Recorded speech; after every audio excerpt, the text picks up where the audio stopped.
The phone rang and my son's voice came through. "Mom, tomorrow's my wedding day. I've emptied your bank accounts and put the house on the market. Goodbye." I started laughing uncontrollably.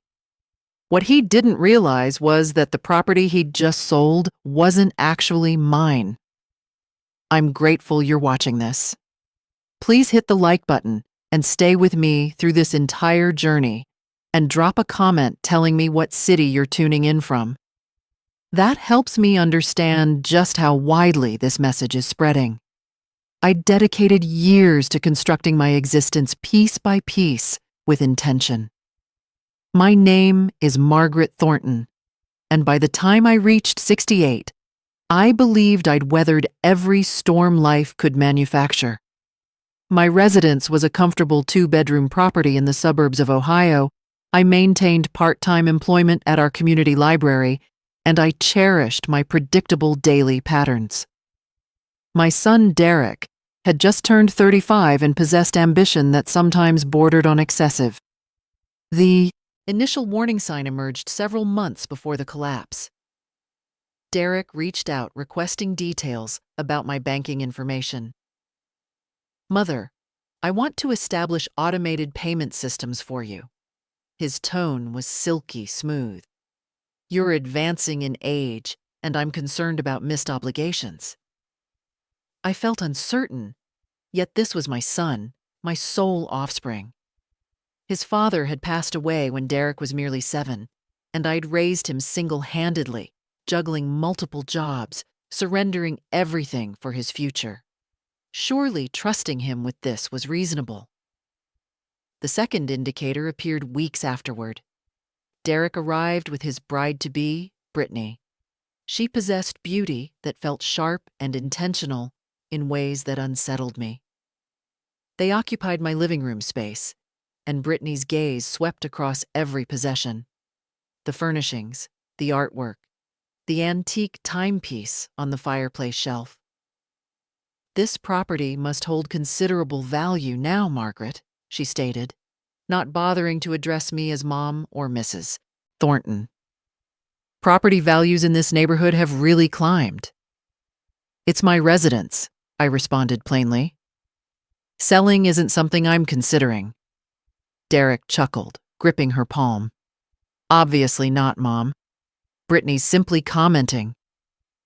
Yet something in his expression created unease in my stomach. Then the financial statements arrived. I reviewed my accounts digitally every Sunday morning alongside my coffee.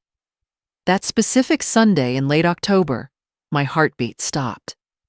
My savings account, the repository where I'd gathered $187,000 through decades of disciplined accumulation, through my husband's insurance payout, through years of refusing myself holidays and updated wardrobes, displayed a balance of $43. My transaction account held nothing except $12. My fingers trembled as I contacted the financial institution. The associate, a compassionate young woman named Ashley, accessed my transaction records. "Mrs. Thornton, these withdrawals appear authorized through your digital banking platform. The transfers went to an account under Derek Thornton's name. Is that your son?" I couldn't produce words. I simply disconnected. I remained in my kitchen for countless hours staring at nothing. How was this possible? What motivated him? I'd provided him with everything. I'd surrendered my youth, my prospects, my connections. And this was my compensation? My phone sounded the following morning. Derek. I nearly ignored it, but curiosity compelled me to answer. "Hey, Mom." His voice carried cheerfulness, even excitement. "Fantastic news. Tomorrow's my wedding. Brittany and I chose not to delay. We're hosting an elegant ceremony at the Riverside Country Club." My throat constricted. "Derek?" "Regarding my bank accounts." "Oh, that situation." He laughed. Actually laughed. "Yes, Mom. I withdrew the funds. I required them for the wedding and our fresh beginning. Don't stress. Your Social Security will suffice. And here's the additional matter. I've sold the house." I obtained power of attorney from those papers you signed previously. Remember? The transaction completed yesterday. You've got 30 days for relocation. The room spun. You sold my house? I secured an excellent price, $340,000. That money's funding our down payment on a downtown condo. Look, I must go. The caterer's calling. We'll discuss this after the honeymoon. Bye, Mom. The connection died. I sat motionless, phone gripped in my hand, experiencing the burden of betrayal crushing my ribcage. Then, gradually, something different emerged inside me. Not fury, not immediately. Something more frigid, something that caused my lips to form a smile. I began laughing quietly initially, then louder, until moisture streamed down my face. Derek possessed no understanding of what he'd just executed. That house he'd sold, the one he assumed was my simple suburban dwelling worth $340,000? He'd just committed the most catastrophic error of his existence, because the house Derek sold wasn't the house I actually inhabited. It was the investment property I'd acquired years earlier, the one I'd intentionally registered under my name for taxation reasons, the one presently occupied by tenants holding a lease agreement lasting another 18 months. My actual residence, the one I genuinely lived in, mortgage-free, valued at nearly $580,000, existed in a trust under my late husband's mother's estate designation. Derek didn't even know it existed. Oh, my foolish, greedy child. What have you done? The laughter dissolved, leaving behind something harder, something that settled into my bones like frost. I sat at my kitchen table, my real kitchen table, and compelled myself to think with clarity. What had I genuinely lost? The investment property Derek sold would generate a legal catastrophe for him. The purchasers would uncover tenants with legitimate leases. The Henderson family had resided there for 3 years and possessed 18 months remaining on their present agreement. Derek would confront lawsuits from the purchasers for deception, potentially criminal accusations for selling a property he lacked authority to sell. The power of attorney he mentioned? I'd never signed such documentation. Never. My stolen savings wounded more deeply. $187,000 represented my security, my independence, my future healthcare needs. That money was intended to guarantee I never became anyone's burden. How bitterly paradoxical that my own son had stolen it to prevent me from being his burden. But here was the essential element Derek failed to comprehend. I wasn't helpless. I wasn't some bewildered elderly woman who would simply accept this betrayal. I'd spent decades employed in legal environments before transitioning to library work. I understood agreements, property regulations, and deception. More significantly, I'd maintained meticulous documentation of everything. I opened my storage cabinet and extracted the folder labeled Investment Property, Oak Street. Inside were duplicates of the lease contract with the Hendersons, verification of their security payment, and my personal deed to the property. I'd never granted Derek power of attorney. Whatever documentation he claimed to possess was either fabricated or acquired through manipulation. Next, I examined my real estate holdings file. My actual home, the one I occupied now, was titled under the Robert Thornton Family Trust, established by my late mother-in-law 15 years ago. I served as trustee and beneficiary, but the property wasn't under my personal designation. Derek had matured in this house, but apparently he'd never grasped the legal framework behind it. When I'd purchased the investment property years afterward, I deliberately maintained it simply in my own name for tax purposes. Derek must have presumed that modest rental was my solitary asset. I prepared myself coffee and began cataloging what required action. First, report the theft to authorities. Second, contact my bank's fraud division. Third, retain a lawyer. Fourth, ensure the Hendersons were protected and informed. Fifth, gather evidence of Derek's fraud regarding the property transaction. But as I wrote, my hand decelerated. Did I want to send my own son to prison? The thought created nausea. Despite everything, he remained the little boy I'd cradled to sleep, the adolescent I'd assisted with assignments, the young man I'd celebrated when he graduated college. Then I remembered his voice on the phone. Cheerful, casual. "You'll be fine with your Social Security." As if he'd done nothing inappropriate.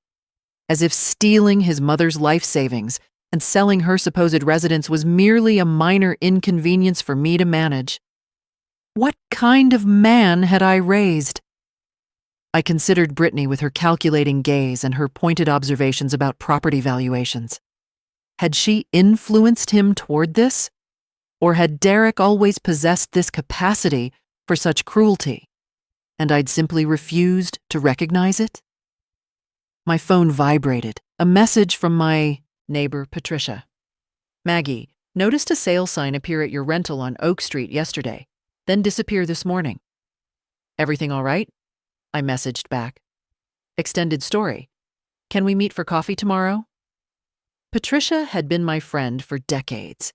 She was a retired legal assistant. I would require allies for what approached. That evening, I barely slept. I kept visualizing Derek's expression when he discovered what he'd done. Would he experience remorse? Would he apologize? Or would he somehow blame me, claim I'd deceived him? By morning, I possessed my strategy. I would not contact police immediately.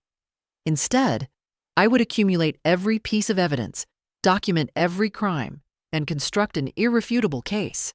Then, I would confront Derek with the option: make complete restitution voluntarily, or face criminal prosecution. I would grant him one opportunity to do the right thing, one opportunity to prove he was still my son and not the stranger who'd laughed while robbing his mother. I contacted the bank at 9 sharp. "I need to report fraud and theft from my accounts," I informed the representative. "And I require a comprehensive record of all transactions for the past 6 months." "Of course, Mrs. Thornton. I'm deeply sorry this occurred. We'll initiate an investigation immediately." Next, I contacted Martin Green, an attorney who attended my book club. "Martin, I require your assistance. My son has stolen my savings and fraudulently sold a property I own. I need legal representation, and I need it kept confidential until I'm prepared to act." There was a pause. "Margaret, this is grave. What amounts are we discussing?" $187,000 in cash theft, approximately $340,000 in fraudulent property sale proceeds. "Jesus, yes, I'll assist you. Come to my office this afternoon." I disconnected and looked at myself in the hallway mirror. My silver hair was tidy, my blue eyes clear and resolute. I resembled someone's sweet grandmother. Derek had forgotten that sweet. Grandmothers could also be warriors when necessary. My son wanted to marry tomorrow. Fine. Let him enjoy his wedding. Let him believe he'd succeeded. I would wait. Gather my strength. And then I would demonstrate exactly what happens when you betray the woman who'd given you everything. Martin Green's law office occupied a quiet brick structure downtown. I sat opposite him at his mahogany desk, my folder of documents between us. He read through everything with increasing disbelief, occasionally making notes on his legal pad. "Margaret, this is worse than I anticipated," he said finally, removing his glasses. "Your son forged documents to sell property he didn't own. That's not just civil fraud, it's criminal. He could face 5 to 10 years in prison." "I know," I said quietly, "but I need to understand all my options before I decide how to proceed." Martin nodded. Smart. Here's what we do first. File a fraud report with your bank to freeze any further transactions. Second, contact the title company that handled the property sale. They'll need to know the sale was fraudulent. Third, we file a police report. You can request that they investigate before pressing charges, which gives you some control over timing. What about the buyers of the property? They'll likely sue Derek for fraud once they discover the tenants. They may also sue the title company for failing to catch this. Either way, Derek will be liable for the full purchase price plus damages. Martin leaned back. Margaret, I have to ask. Are you sure you want to go through with this? He's your son. I met his eyes. He stole my life savings and tried to make me homeless. What kind of son does that? We spent 2 hours preparing documents. By the time I departed Martin's office, I had filed fraud claims with both my bank and the title company. The police report would be filed the following morning. As I walked to my vehicle, my phone rang. Derek. Mom, why is the bank calling me about a fraud? Investigation? What's happening? I took a breath, keeping my voice steady. Derek, the bank flagged the withdrawals from my account as suspicious. It's standard procedure when large sums are transferred. But I'm your son. Tell them it's fine. Is it fine, Derek? You took $187,000 without my permission. His voice changed, becoming harder. I had your permission. You gave me access to your accounts. For emergencies, not to steal everything I own. I didn't steal. I borrowed it. Brittany and I will pay you back after we're settled. He sounded defensive now, caught. And the house sale was completely legal. I had power of attorney. Derek, I never signed power of attorney papers. Silence. Then, yes, you did. Last year, remember when you were sick with pneumonia? I brought them to the hospital. My blood ran cold. I had been sick last year, hospitalized for 4 days with severe pneumonia. I barely remembered that time. The fever, the medication, the exhaustion. Had Derek taken advantage of my illness to get me to sign documents I didn't understand? I need to see those papers, I said. Mom, stop being difficult. Everything's legal. Just call the bank and tell them to drop the investigation. His voice turned pleading. Please, the wedding is tomorrow. I don't want this stress. You should have thought of that before you robbed your mother. I hung up before he could respond. That evening, Patricia came over with wine and sympathy.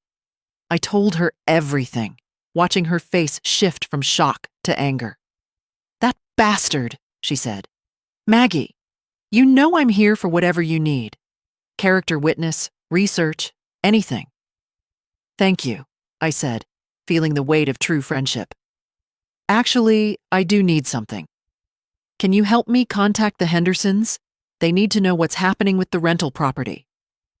We called them together. Tom Henderson answered, his voice concerned. Mrs. Thornton, is everything all right? I explained the situation as gently as I could. There was a long silence. So your son sold the house we're living in without telling you or us? Tom's voice was incredulous. What happens to our lease? Your lease is still valid, I assured him. I'm working with my attorney to sort this out. You're protected, but I wanted you to know in case the buyers try to contact you. Jesus, thank you for telling us. Let us know if you need anything, statements, testimony, whatever. After we hung up, Patricia poured us both more wine. Derek has no idea what's coming, does he? No, I said.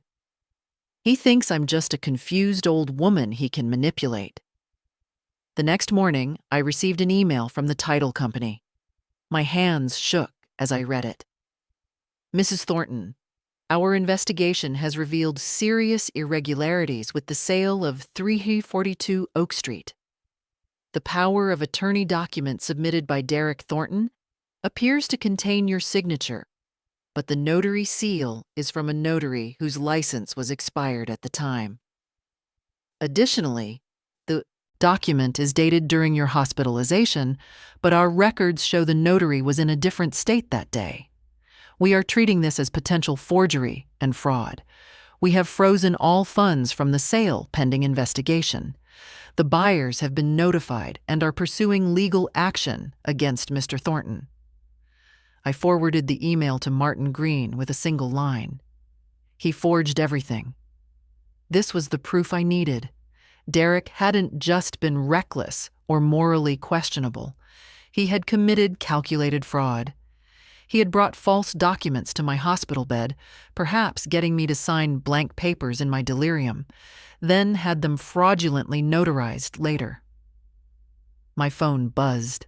Another text from Derek. "Mom, we need to talk. Can you come to the wedding tomorrow? Please? I want you there." I stared at the message. He wanted me at his wedding. The wedding he was paying for with my stolen money. The wedding he was having while I dealt with the chaos of his crimes. I typed back, "I'll be there." Let him think everything was fine. Let him marry his calculating bride. Celebrate with my stolen money. Believe he had gotten away with it. I would smile, take photos, play the proud mother.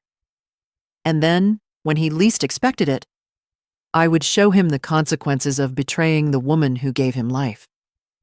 The wedding was exactly what I expected: expensive, showy, and utterly devoid of genuine warmth. The Riverside Country Club glittered with white roses and crystal chandeliers. I wore my best dress, navy blue, elegant, understated, and arrived early. Brittany looked stunning in a designer gown that probably cost $8,000, my $8,000. Derek stood beside her in his tuxedo, beaming like he didn't have a care in the world. When he saw me, he rushed over.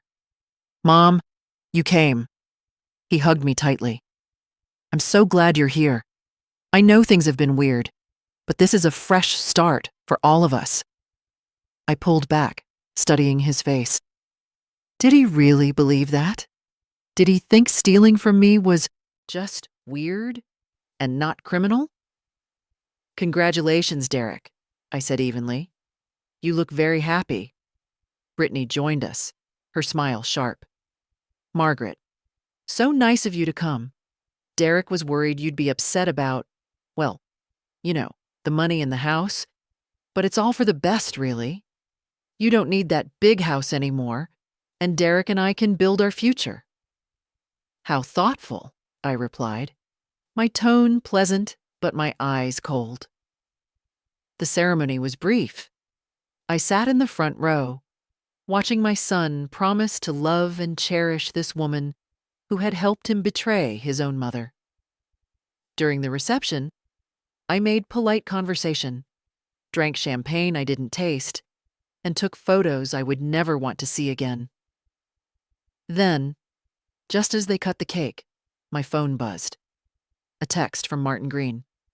"Police investigation opened. Fraud charges being prepared. Move forward?" I looked at Derek, laughing with his groomsmen, completely oblivious. Not yet, I thought. Let him enjoy this moment. It would be his last happy one, for a long time. The confrontation came 3 days later. Derek and Brittany appeared at my door unannounced. Derek looked furious. Brittany's expression was icy calculation. "What the hell did you do?" Derek demanded, pushing past me into my living room. "The title company froze the money from the house sale. They're saying the power of attorney was forged. They're threatening to press charges." I closed the door calmly. "Perhaps because it was forged. You signed those papers." "I signed blank papers while delirious with fever, not knowing what they were. You took advantage of your sick mother." I kept my voice steady. "You also had them notarized fraudulently." Brittany stepped forward. "This is ridiculous. Derek was helping you. You're old, Margaret. You can't manage your finances or your property anymore. We were doing you a favor. By stealing my life savings? It's not stealing if you're too senile to manage it yourself. Her mask slipped, revealing the cold opportunist beneath. Derek is your son. Everything you have should go to him eventually anyway. We just needed it now. I see, I said quietly. So this was your plan all along. Find a man with a wealthy parent, manipulate him into stealing from her, then build your life on her money. Derek's face flushed. Don't talk about Brittany like that. She loves me. She loves your inheritance, I corrected. Or what she thought was your inheritance. Brittany laughed, harsh and ugly. You think you're so smart? You're going to drop these accusations or we'll make your life hell. We'll tell everyone you have dementia. We'll have you declared incompetent. We'll put you in a nursing home. I felt ice spread through my veins. Is that a threat? It's a promise, Derek said, his voice low and threatening. Mom, I'm trying to be nice here. Just tell the bank and the title company that you made a mistake. Tell them you authorized everything. Then we can all move on. And if I don't? Derek stepped closer, looming over me. Then you'll find out just how difficult your life can become. We have lawyers, too. We'll tie you up in court for years. We'll drain whatever money you have left in legal fees. We'll make sure everyone knows you're a confused old woman who can't remember what she signed. For a moment, I felt genuine fear. Not of their threats, I had evidence on my side, but of what my son had become. This angry, threatening man was a stranger wearing Derek's face. But I had not survived years alone by being weak. Get out of my house, I said, my voice like steel. Both of you. Now. Mom, get out. The force of my voice surprised even me. You have 10 seconds before I call the police. 1, 2.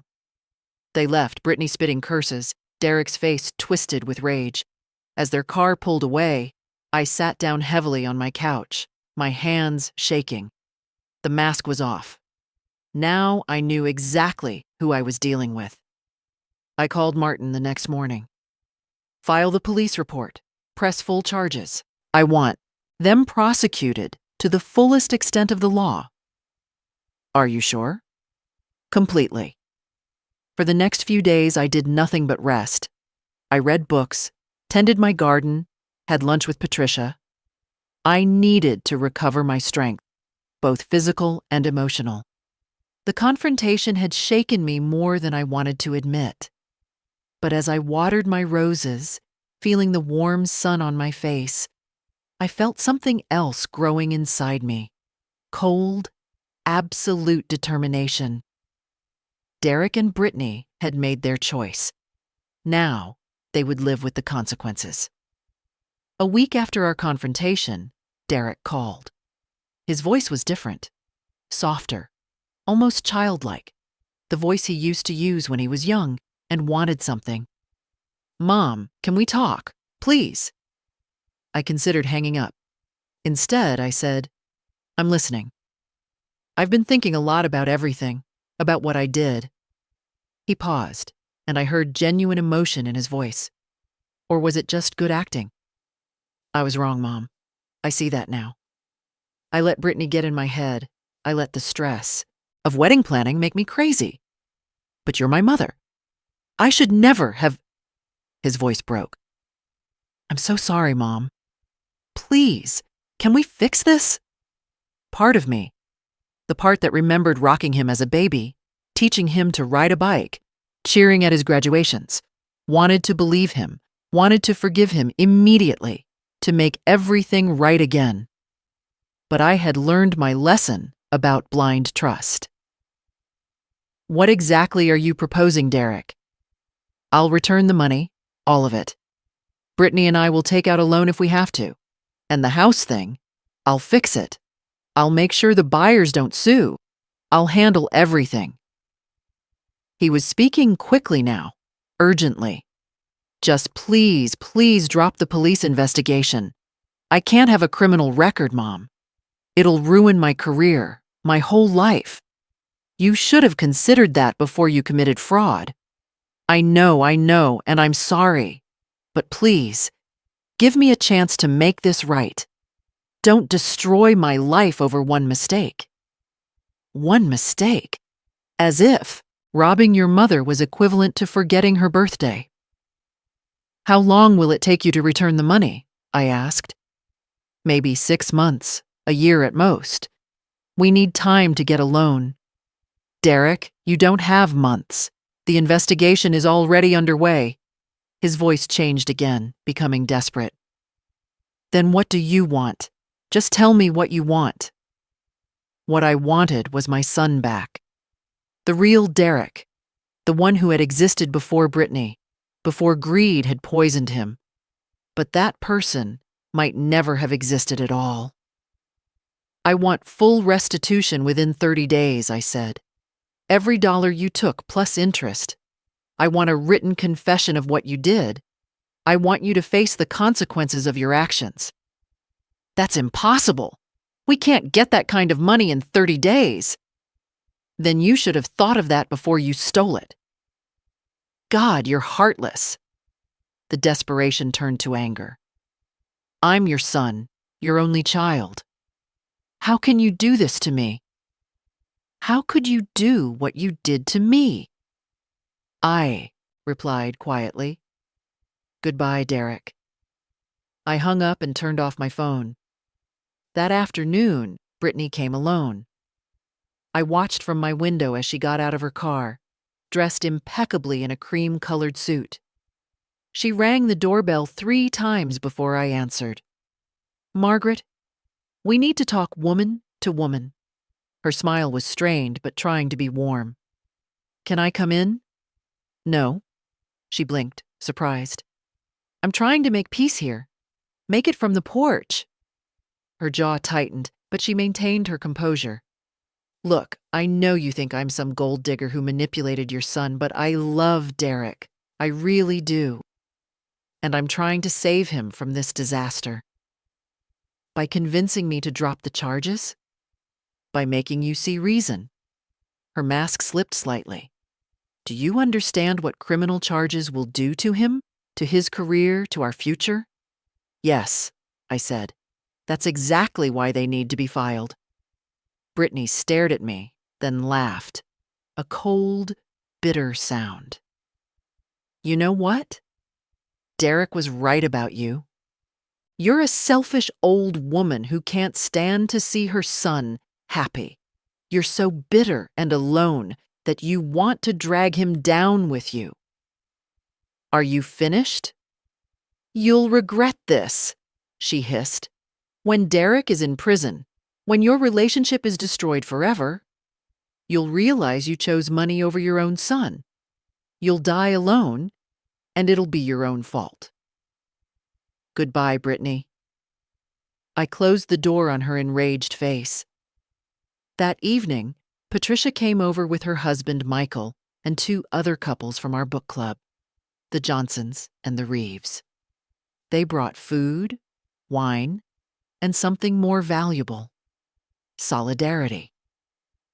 We heard what's happening, Patricia said, giving me a long hug. We wanted you to know you're not alone. We sat in my living room and I told them everything. Not just the facts, but the pain, the betrayal, the guilt of prosecuting my own son. They listened without judgment. You're doing the right thing, Michael said firmly. What Derek did was criminal. If you let him get away with it, you're telling him he can betray anyone without consequences. Carol Johnson nodded. My brother stole from our mother. She forgave him, didn't press charges.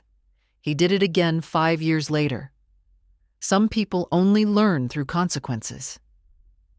Their support wrapped around me like a warm blanket. I wasn't crazy. I wasn't heartless.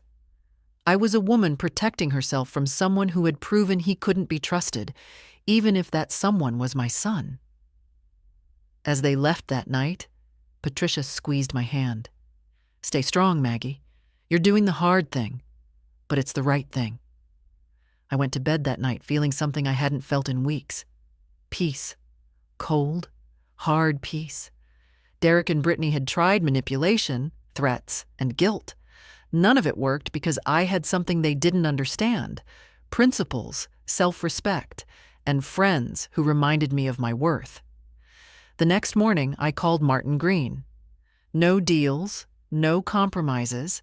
We proceed with full prosecution. "Understood," he said. "Margaret, for what it's worth, I think you're incredibly brave."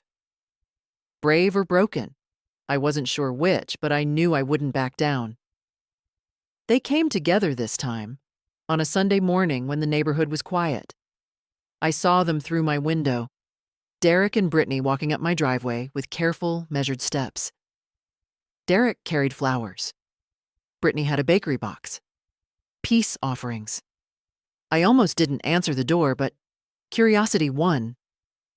What new strategy had they devised? "Mom."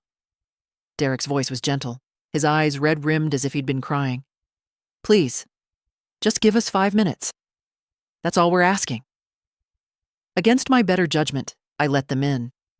We sat in my living room, them on the couch, me in my armchair, keeping distance between us.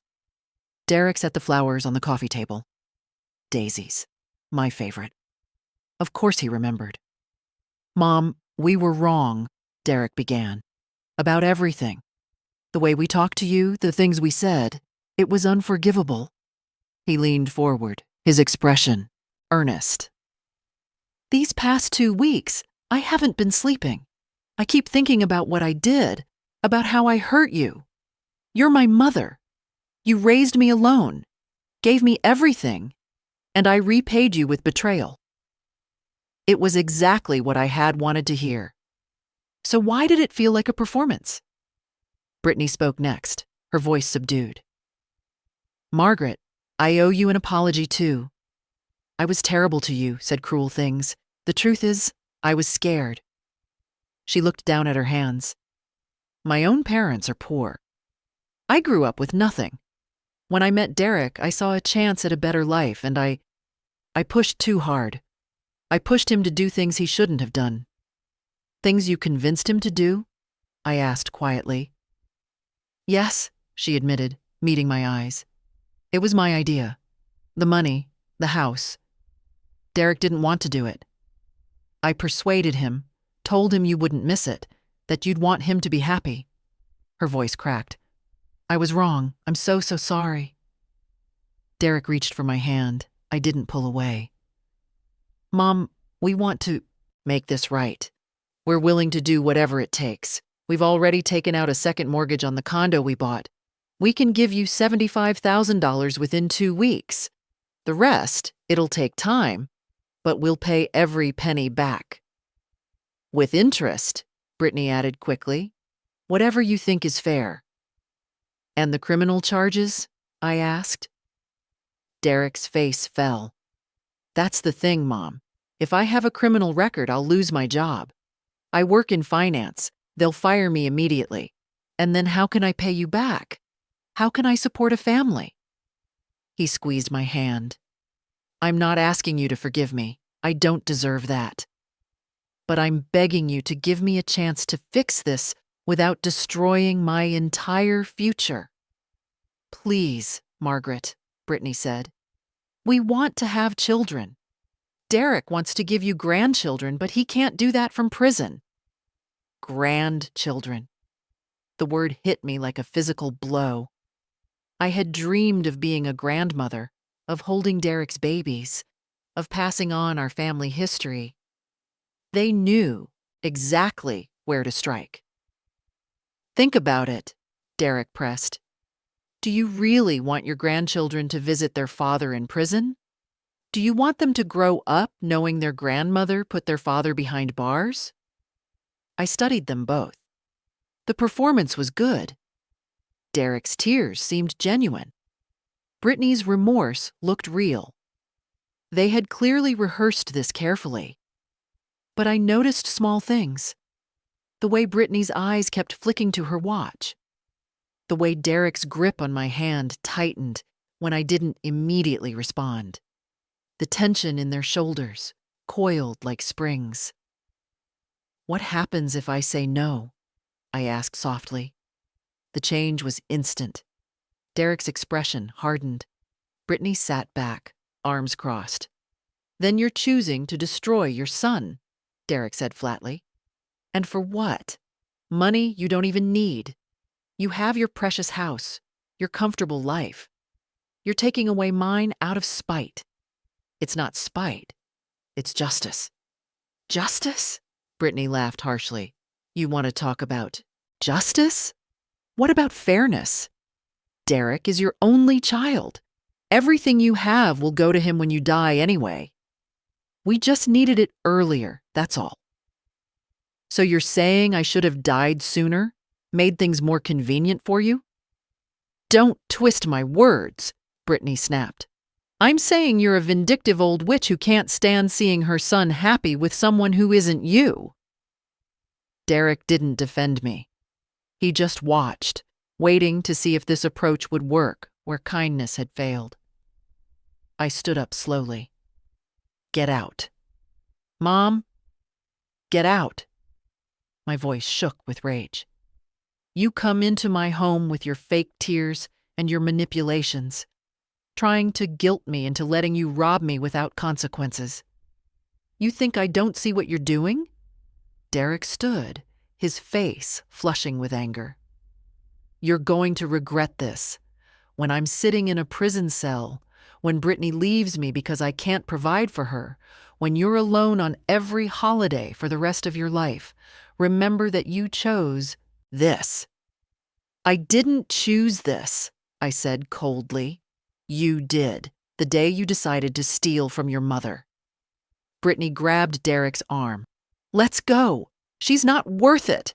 Let her rot alone in this house with her precious money." They stormed out, slamming the door behind them.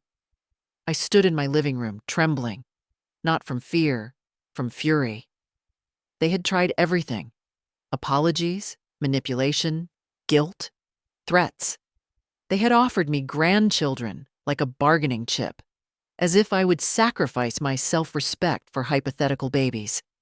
But beneath the anger, I felt something else, a small, cold thread of fear. What if Derek was right? What if I was destroying him? What if years from now I would regret this choice? No. I pushed the thoughts away. I had seen behind their masks today. I had seen the calculation, the manipulation, the complete lack of genuine remorse. They weren't sorry they had hurt me. They were sorry they had been caught.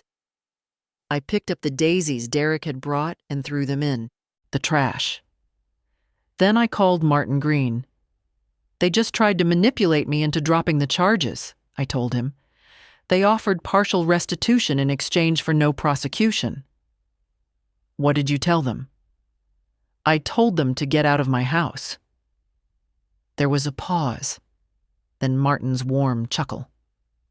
"Good for you, Margaret. That took real strength." Strength. Was that what this was? Or was it stubbornness, pride, vengeance? I didn't know anymore, but I knew I couldn't back down now. Not when they had shown me so clearly who they really were.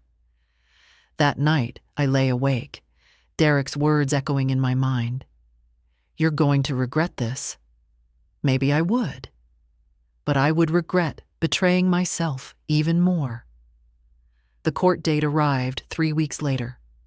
Martin had prepared me for everything: the process, the questions, the likelihood of Derek accepting a plea deal. But Derek, stubborn and delusional, had refused. He insisted on fighting the charges, convinced that a jury would side with a son over his vindictive mother. I wore a simple gray suit and minimal makeup. Martin had advised me to look sympathetic but strong. "You're not a victim," he said. "You're a survivor." The courthouse was cold, fluorescent lights reflecting off polished floors. I sat behind the prosecution table, my hands folded calmly in my lap. Derek sat across the aisle with Brittany and his lawyer, a sharp-suited man named Richard Chen, who specialized in white-collar defense. When Derek's eyes met mine, I saw something I hadn't expected. Genuine fear. Good. He was beginning to understand that this was real. The prosecutor, a stern woman named Andrea Walsh, had built an overwhelming case. Bank records showing the unauthorized transfers. Testimony from the title company about the forged power of attorney. Expert analysis of the fraudulent notarization. The Hendersons' testimony about the illegal property sale. Derek's defense strategy became clear. Paint me as confused and vindictive, claim he had acted with my permission, and suggest that I was now simply having regrets about helping my son. Chen stood for his opening statement. Ladies and gentlemen, this is a case about family misunderstanding and buyer's remorse. Margaret Thornton gave her son Derek access to her accounts and authorized him to handle her property affairs. Why? Because she's 68 years old, living alone, and needed help managing her finances. Derek didn't steal from his mother. He acted with her blessing. But now, influenced by outside parties and suffering from what will demonstrate is age-related confusion, Mrs. Thornton has rewritten history to portray herself as a victim.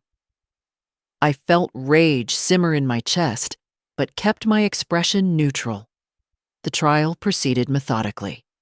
Andrea called witness after witness, building her case brick by brick. The bank representative testified that I had called immediately upon discovering the missing funds, distraught and confused. The title company representative explained the fraudulent documents. The handwriting expert showed how my signature on the power of attorney papers didn't match my normal signature. It was shaky, uncertain, consistent with someone signing under duress or while seriously ill. Then came my testimony. I took the stand, placed my hand on the Bible, and swore to tell the truth.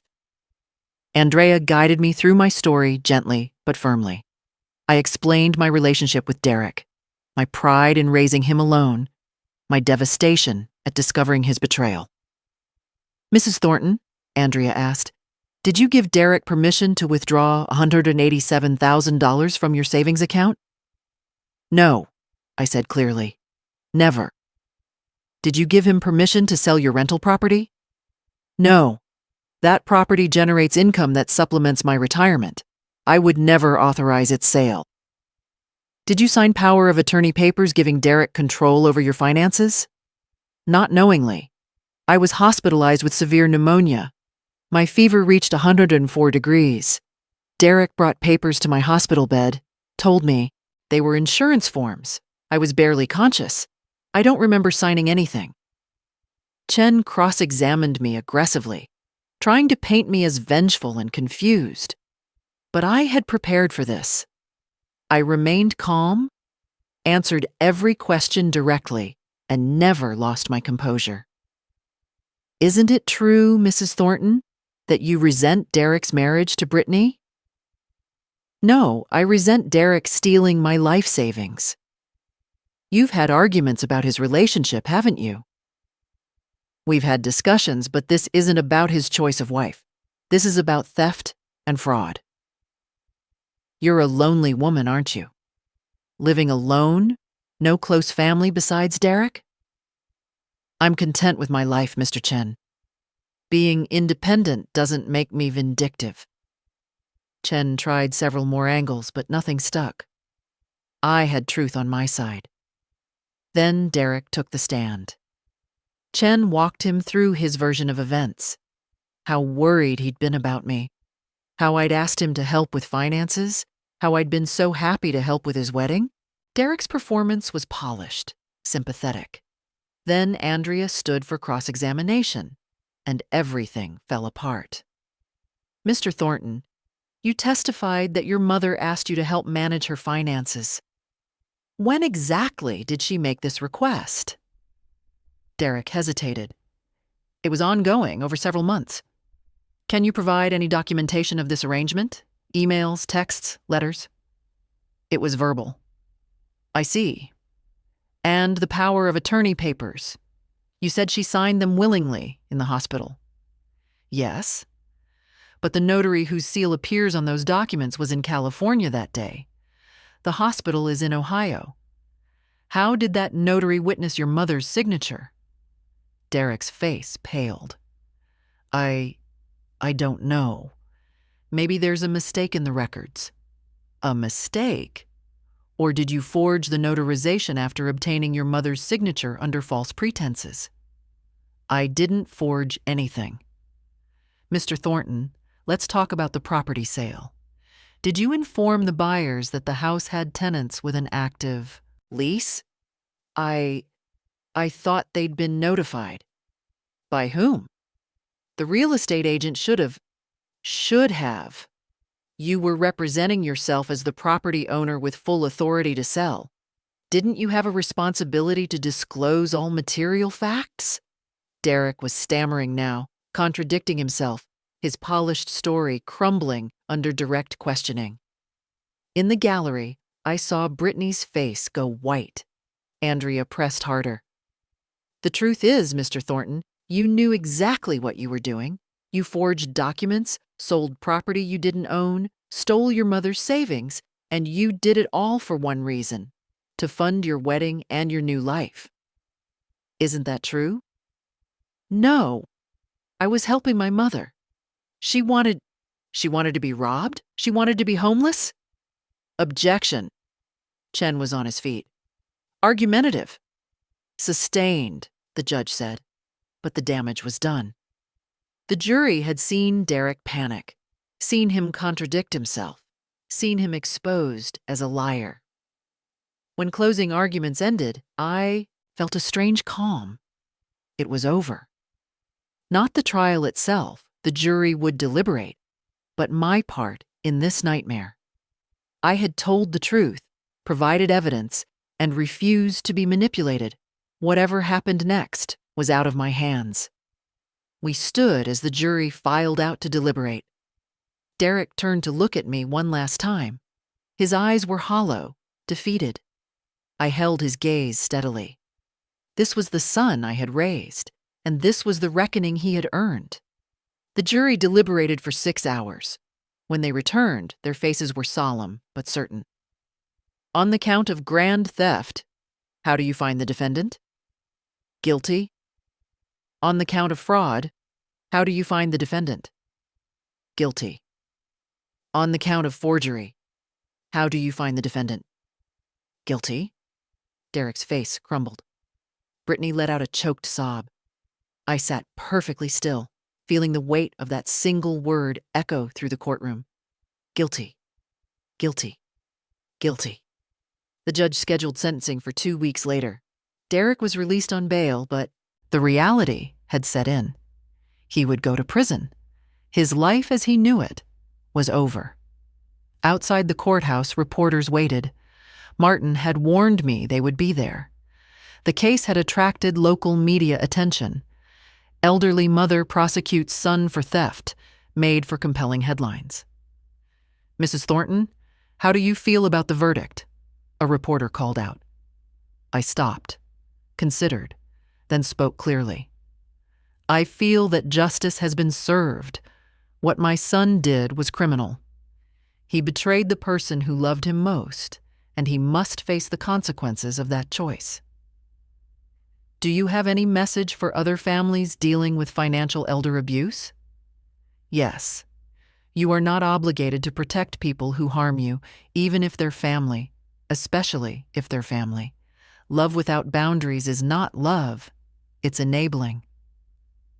Martin guided me to his car, and we drove away from the chaos. The sentencing hearing was brutal to witness. The judge, a silver-haired woman named Margaret Harris, listened to impact. Statements from both sides. The Hendersons described the stress and fear of nearly losing their home.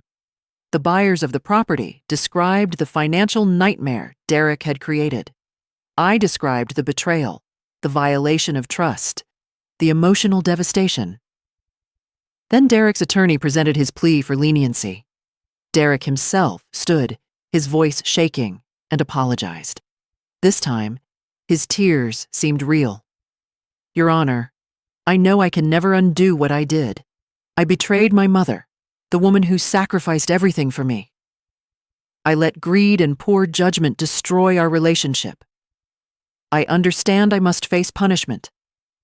I only ask for mercy, for a chance to eventually rebuild my life and somehow, someday, make amends." Judge Harris looked at him for a long moment, her expression unreadable. "Mr. Thornton, you didn't make a mistake. You made a series of calculated choices. You forged documents. You exploited your mother's illness. You committed fraud against multiple parties. These weren't crimes of passion or desperation. They were crimes of entitlement and greed." She paused. "You showed no remorse until you were caught. You threatened your mother when she sought justice. You deserve no leniency." She sentenced him to 7 years in prison with the possibility of parole after 4. Additionally, full restitution to me and the property buyers, plus court costs and penalties.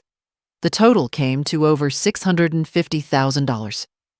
Derek collapsed into his chair, sobbing. Brittany sat frozen, her face a mask of horror. As the bailiff led Derek away in handcuffs, he looked at me one last time. I met his eyes but said nothing. There was nothing left to say. After the sentencing, Martin and I met in his office to discuss the restitution order. "The court has frozen Derek and Brittany's assets," he explained. "The condo they bought will be sold. Their bank accounts will be seized. They'll be paying you back for years, possibly decades." "What about Brittany?" I asked. "She wasn't charged criminally since Derek took the lead role, but she's liable for the restitution as his spouse. Her wages can be garnished, her assets seized. She'll be paying for his crimes alongside him." I thought about the woman who had called me a vindictive old witch, who had tried to manipulate me with promises of grandchildren. Justice, it seemed, had its own plans for her.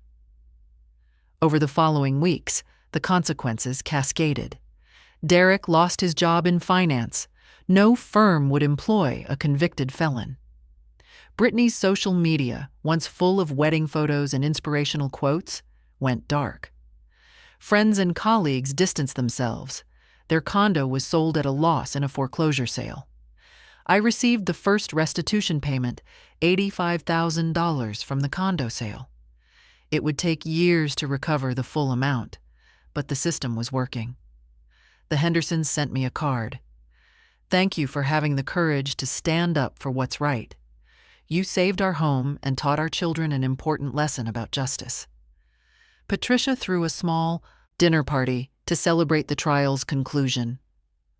Our book club friends toasted my strength, my resilience, my refusal to be victimized. "You did something remarkable, Maggie," Michael said. "Most people would have backed down, but you stood firm." "I had no choice," I replied. "He gave me no choice." But even as I celebrated this victory, I felt the hollowness of it. I had won in court, but I had lost my son. The little boy I had raised no longer existed, replaced by this stranger who valued money over everything. Still, I had my self-respect.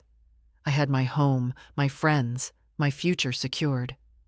And I had sent a message that would echo far beyond this courtroom. Mothers deserve respect, elderly people deserve protection, and crimes against family are still crimes. Derek would have 7 years in prison to think about what he'd lost. I hoped somewhere in that time he would find genuine remorse, not the performative kind he'd shown in court, but real understanding of what he'd done. But whether he found it or not, I had found something more valuable: myself, my strength, my worth, and no one could steal that from me. 18 months after Derek's sentencing, my life blossomed unexpectedly. I started a consulting business, helping elderly people protect themselves from financial abuse. Patricia joined me, and we hosted workshops at community centers. Every person I helped felt like redemption. My pain had purpose. I traveled to Ireland and Canada, reconnected with old friends, and on my 70th birthday, Patricia threw a surprise party. Looking at the warm faces surrounding me, I realized Derek had been wrong. I wasn't alone. I had community, purpose, and genuine happiness. Meanwhile, Derek's world collapsed. Prison was brutal. He was attacked twice, developed depression, and struggled with anxiety. Brittany divorced him after 8 months, claiming she was his victim too. She moved back with her parents, working 2 retail jobs to pay restitution. Her social media disappeared. No. One wanted to date the woman who robbed an elderly mother. Derek's finance career was destroyed. His employer sued him. His certifications were revoked. Friends abandoned him. His parole was denied. No job prospects, no support letters, no evidence of rehabilitation. He would serve the full 7 years. I had chosen myself, and paradoxically, that choice led to the richest period of my life. Looking back now, I understand what happened. I had loved Derek so completely that I forgot to teach him to love me back. I had given without boundaries, sacrificed without limits, and in doing so, I had raised someone who believed he was entitled to take. The greatest lesson I learned: love without respect is worthless. Family without integrity is meaningless. And sometimes the most painful choice is also the right one. My son is in prison because he committed crimes, not because I'm vindictive, but because he chose greed over love. I didn't destroy his life. He did that himself. What would you do if your child betrayed you this way? Would you have the strength to choose justice over guilt? Thank you for listening to my story. I hope it helps someone out there recognize the warning signs, set healthy boundaries, and remember that protecting yourself isn't selfish. It's survival.